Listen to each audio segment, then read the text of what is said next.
Welcome back. This is quite a story. Last night, the local NAACP president in Spokane, Washington, accused of lying about her race, pretending to be black, postponed today's meeting where she was expected to address the controversy, but it sounds like the meeting's going to be back on. But that move already being challenged by the fellow board members who say, quote, I don't see any language in the bylaws that empowers you or any other member to arbitrarily cancel or postpone Monday's meetings. What is going through the mind of a person like this that would pretend to be something they're not? Let's ask psychiatrist and member of the Fox News Medical Aid team, Dr. Keith Ablow. He probably had to break out a few textbooks to get behind this one, ahead of this one. Dr. Keith, get inside the mindset of this woman. Well, listen, I'm not sure it's in any textbooks, but I've been saying for a long time we could find ourselves at this moment. I'm not judging folks who put forward a transgender position, Caitlyn Jenner and the rest, but I did note that when you decide that a genetic reality is not reality, if this woman believes to her core that her identity is that of a black woman, one could argue, not me, but one could argue that she should be accepted according to her, quote, racial identity. We saw this with Elizabeth Warren saying, I'm Native American. People said, no, you're not. Well, she said, well, you know, it's very difficult to get into the nuances of this. We could be coming to a time, strangely some might say, where what people say they are is what you have to accept them as. Sure. And then, you know, taking one step further was Melissa Harris Perry, who actually defended this woman's actions, calling her trans black. Watch.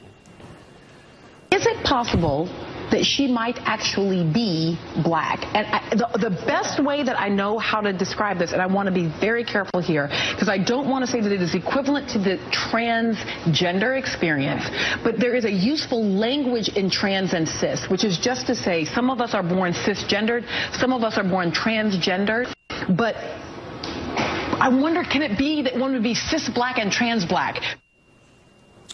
Well, there you go.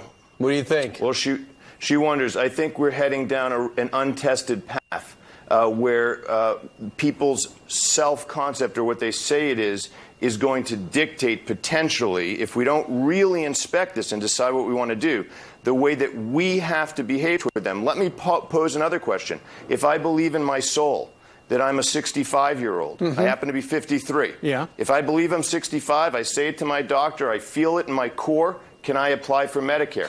Now, you may think that that's funny, because it is. But I've asked more than one attorney who says that's not funny. Given the transgender case law, you may have a point. That's such a good point indeed. Now, the reason we know all about this is because this woman's parents, and the woman's name is Rachel Dolezal, her parents were approached by a television station up in Spokane and asked to tell a story about their daughter, who has no black blood.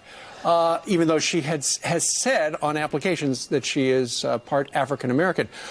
Her parents were on the Today Show this morning, Keith. I want you to listen to what they have to say about their daughter.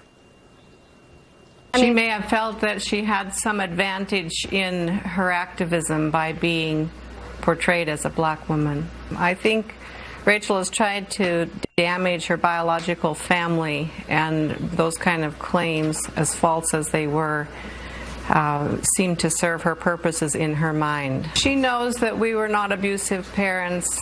People who know us also know that. And before Rachel tried to change her identity, she always was very proud of us as her parents.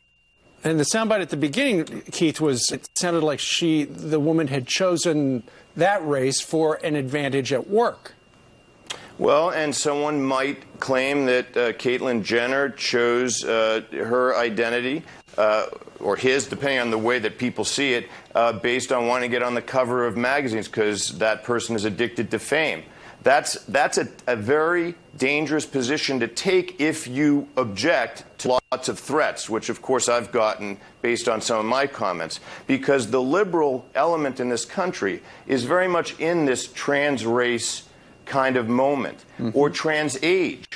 And so, believe me, now they're bringing kids 9 and 10 years old over to Boston Children's Hospital, probably today, who think that they may be of alternate gender, and they will inject them with hormones around puberty time to prevent puberty.